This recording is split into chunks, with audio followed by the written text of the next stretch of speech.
So my daughters have been on this serious breakfast kick lately, and honestly, it's been kind of amazing. So it got me thinking, could breakfast be effortless enough for a kid to make and still look cool enough or elegant enough to brag about? Today, we're diving into 3 levels of blended overnight oats that go from basic to brunch worthy. Let's get into it. All right, so first up, apple cinnamon blended overnight oats. Here's what you're gonna need: rolled oats, plant-based milk, unsweetened applesauce, cinnamon, maple syrup, vanilla extract, and chia seeds. This first one, it's perfect for beginners. It's easy, reliable, and honestly, it's apple pie in breakfast shape. So in the blender, dump in rolled oats, plant milk, unsweetened applesauce, vanilla extract, maple syrup, cinnamon, and some fresh nutmeg. Blend this together no longer than 45 seconds to a minute.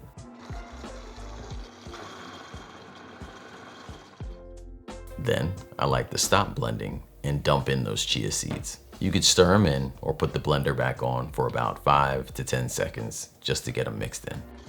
Brief tip, but very important. If you blend too long, you're gonna make basically Gorilla Glue, except this time it's gonna be apple cinnamon flavored. The scented glue, I don't think it's new. I just have a hard time finding a purpose for it. Briefly, chop up some apples, as this sets pretty quickly. So quick that it doesn't need to sit really overnight at all, but I do it because I like it cold. Now in a jar, layer in some of those chopped apple pieces right at the bottom, and this is gonna give you some variety and texture. Then I simply just pour the oat mixture in. I like to think of this one as the training wheels recipe. Blend and chill. No drama, no extra tools. We like to toss some granola right on top, sometimes at the bottom too, and boom, breakfast is cinnamon. Breakfast is served. I guess it's also cinnamon. If you're meal prepping, I would say make like 2 or 3 jars at a time. This is great for those of us adulting, or a late night snack, or if you forgot to run to the grocery store and still want to feel like you have your life together. All right, you ready for level 2? Let's move on to that next recipe. Matcha white chocolate blended overnight oats. For this one, we're using rolled oats, oat milk just for a smoother texture, matcha powder, maple syrup, vanilla extract, vegan white chocolate chips, but this is optional, chia seeds, and vegan high protein yogurt. This is also optional. Here's where things get fun.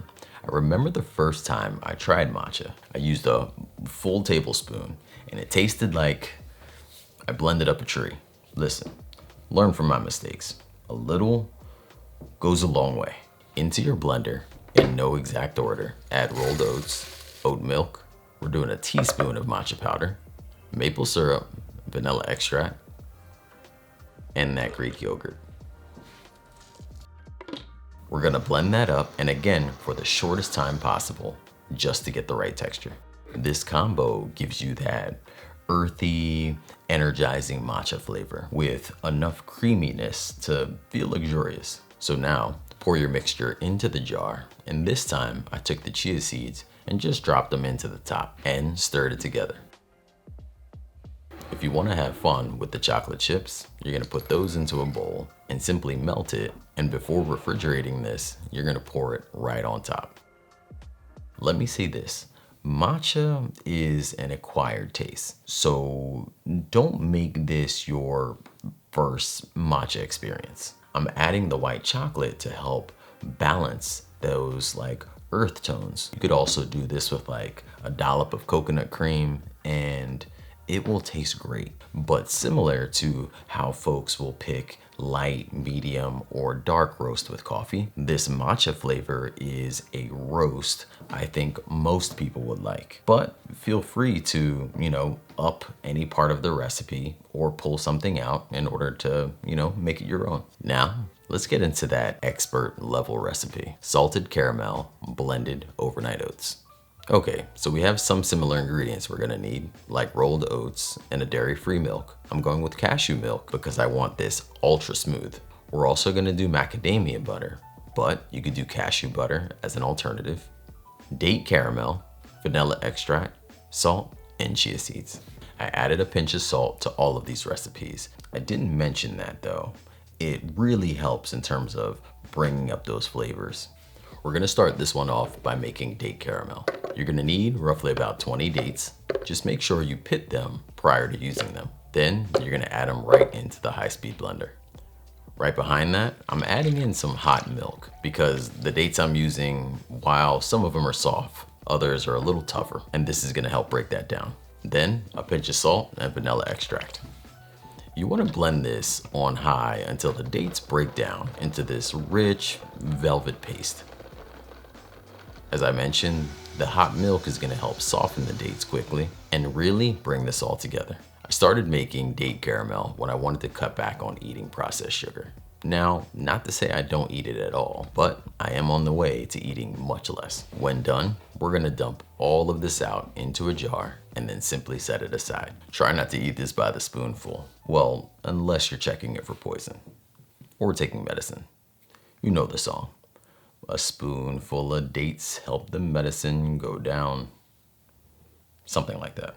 Okay, date caramel is out of the way. So into our blender, we're dumping in rolled oats, cashew milk, macadamia butter, some of that date caramel you just made, vanilla extract, and a pinch of salt.